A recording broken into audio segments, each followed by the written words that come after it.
হালাল হারামের ব্যাপারে কোরআনের বিভিন্ন জায়গার মধ্যে উল্লেখ করছেন। ইনশাআল্লাহ আমি ধারাবাহিকভাবে আলোচনা করব, আপনারাও শুনবেন। আমার সম্মানিত দিনী ভাইরা,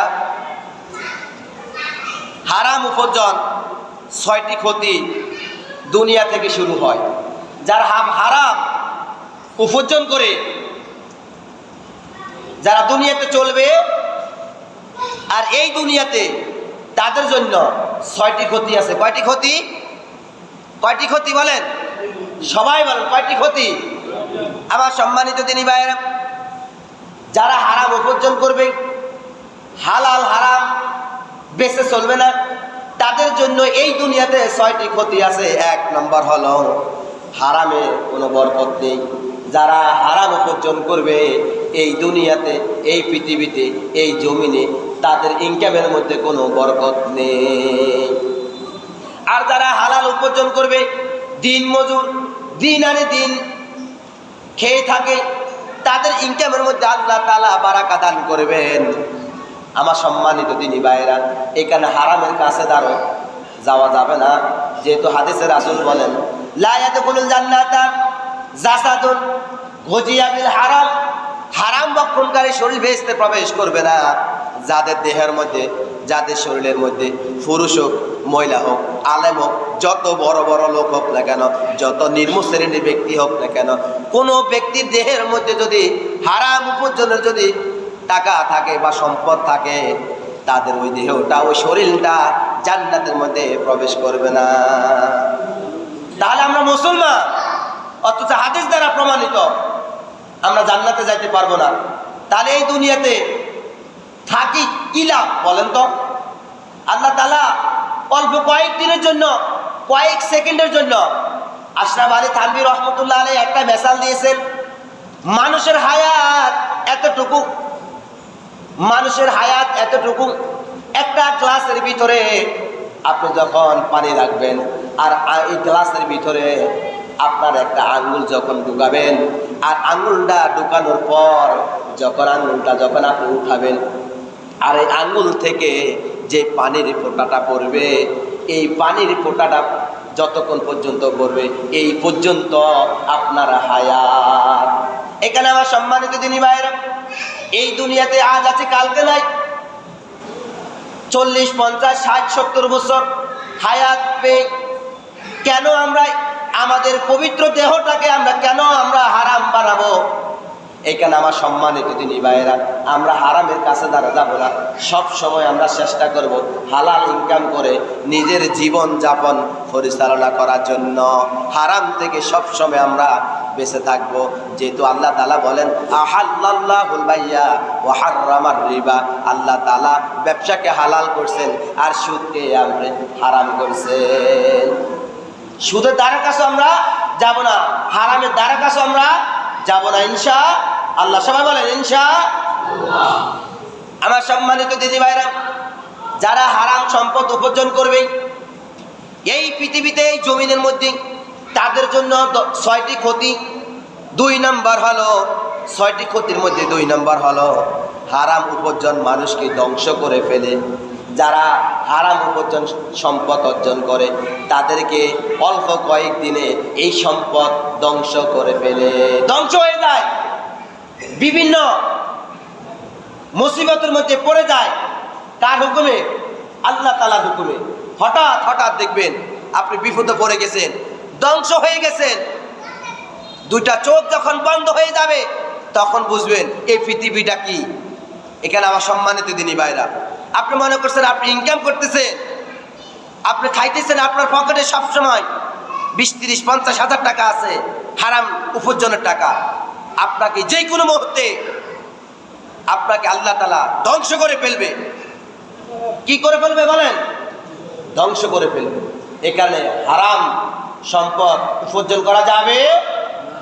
3 নম্বর হলো, যারা হারাম সম্পদ উপার্জন করে আল্লাহ তাআলা তাদের উপর অসন্তুষ্ট হয়ে যান, তাদের উপর নারাজ হয়ে যান। একজন ব্যক্তির উপর যদি আল্লাহ তাআলা যদি অসন্তুষ্ট হয়ে যান, তাহলে ওই ব্যক্তির স্থান হবে জাহান্নাম। ওই ব্যক্তির স্থান কই হবে? সাহাবীরা না।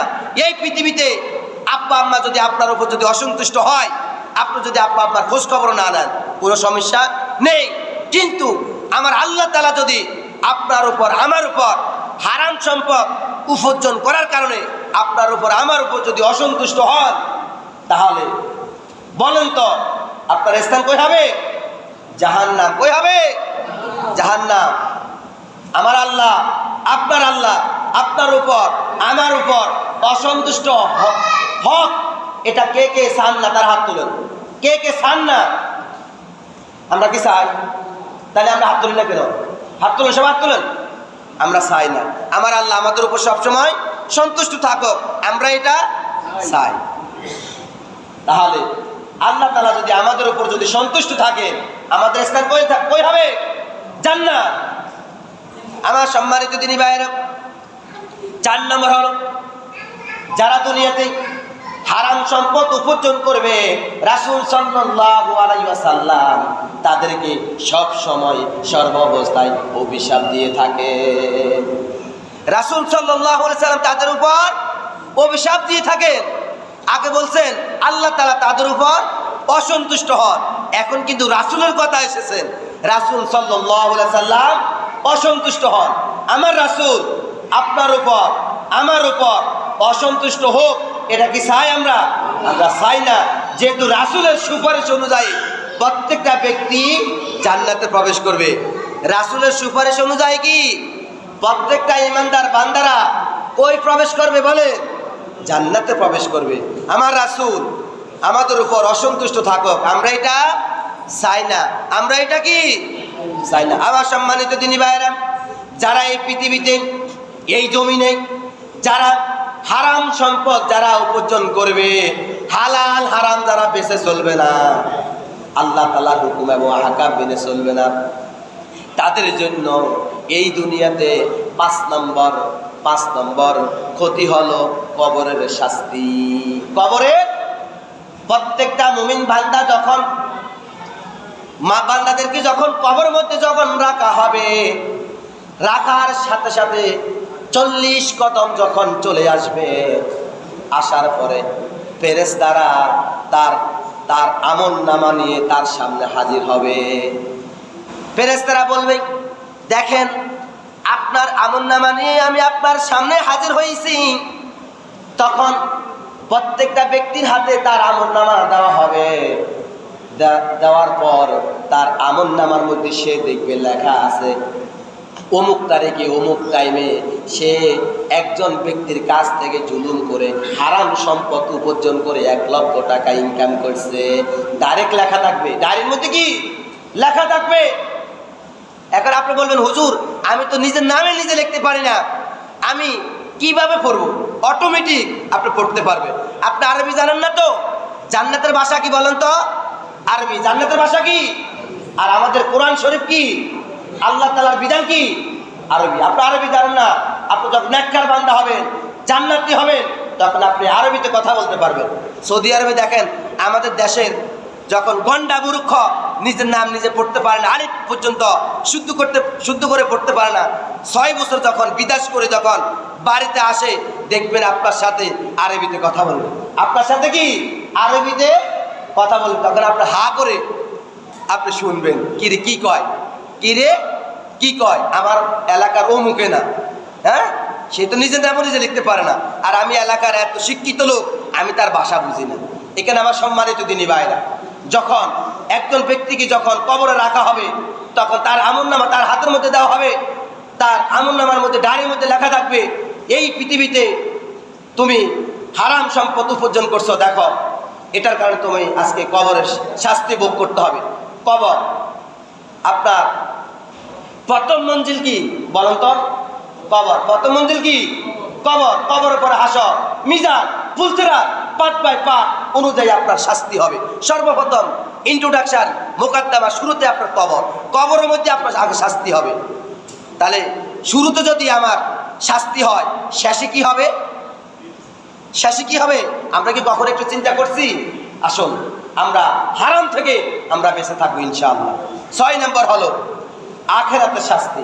আখিরাতে শাস্তি তাহলে আপনাকে প্রথম কবরে রাখা হবে, হাসর মিজান ফুলসিরাত, তার পরবর্তী সময় আপনাকে আখিরাতে নেওয়া হবে।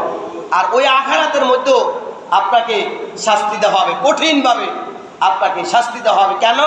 এই পৃথিবীতে, এই জমিনে আপনি হারাম সম্পদ উপার্জন করে, বক্ষণ করে আপনি চলছেন, আপনি হালাল হারাম বেছে আপনি চলেন নাই। এখানে আমার সম্মানিত দিনী ভাইরা, যারা হারাম সম্পদ উপার্জন করবে এই পৃথিবীতে, এই জমিনে, তাদের জন্য কয়টি ক্ষতি? সবাই বলেন কয়টি ক্ষতি? জোরে বলেন কয়টি ক্ষতি? আমি এমনি অসুস্থ, তারপরেও আমি তো জোরে বলতেছি না। 6টি ক্ষতি। 1 নম্বর, হারামে কোনো বরকত নেই। 2 নম্বর, হারাম উপার্জন মানুষকে ধ্বংস করে ফেলে। 3 নম্বর, যারা হারাম সম্পদ উপার্জন করবে আল্লাহ তাআলা তাদের উপর অসন্তুষ্ট হন।